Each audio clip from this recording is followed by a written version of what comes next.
Excuse me ma'am, ഒരു doubt ചോദിക്കാനുണ്ട്. നമുക്ക് ഗ്രൗണ്ട് സ്റ്റാഫും ക്യാബിൻ ക്രൂ ആവാനായിട്ട് അയാട്ടയുടെ ആവശ്യമുണ്ടോ? നമ്മുടെ ഇവിടെ ഇപ്പൊ റീസെന്റ് പ്ലേസ്ഡ് ആയ ക്യാബിൻ ക്രൂ സ്റ്റുഡൻസിന്റെ അടുത്തും ഗ്രൗണ്ട് സ്റ്റാഫ് ആയിട്ടുള്ള സ്റ്റുഡൻസിന്റെ അടുത്തും ഇത് ചോദിച്ചിട്ടുണ്ടോ? ഇല്ല. ബേസിക് ക്വാളിഫിക്കേഷൻ ക്യാബിൻ ക്രൂവിന്റെ എന്താണ്? +2. യെസ്.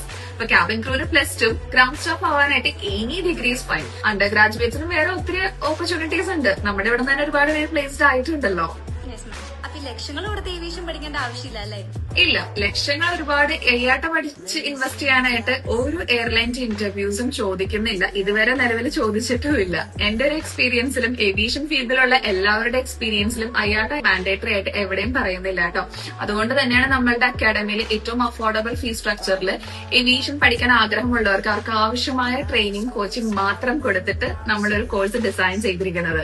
അപ്പൊ അതിനെക്കുറിച്ചുള്ള ഡീറ്റെയിൽസ് താഴെ കൊടുത്തിരിക്കുന്ന ഈ നമ്പറിൽ കോൾ ചെയ്യുമ്പോൾ തന്നെ ഒരുപാട് എൻക്വയറി ചെയ്യുമ്പോൾ തന്നെ നമ്മൾ പറഞ്ഞു കൊടുക്കുന്നുണ്ടല്ലോ. അപ്പൊ 1 ഇയർ ബാച്ചിലേക്കുള്ള എൻക്വയറീസിലുള്ളവർക്ക് ഈ നമ്പറിൽ തന്നെ കോൺടാക്ട് ചെയ്ത് ചോദിച്ചാൽ മതി.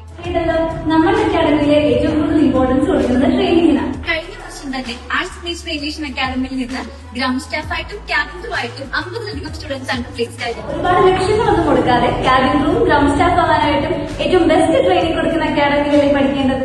ഈ വർഷത്തിൽ നമ്മുടെ അഡ്മിഷൻ ഓപ്പൺ ആണ്. +2 പഠിച്ചു കഴിഞ്ഞവർക്കും ഡിഗ്രി പഠിച്ചുകൊണ്ടിരിക്കുന്നവർക്കും കഴിഞ്ഞവർക്കും എത്രയും പെട്ടെന്ന് നിങ്ങളുടെ സീറ്റ് ബ്ലോക്ക് ചെയ്യാവുന്നതാണ്. അതിനായിട്ട് നമ്മൾ താഴെ കാണുന്ന നമ്പറിലേക്ക് കോൺടാക്ട് ചെയ്താൽ മതി.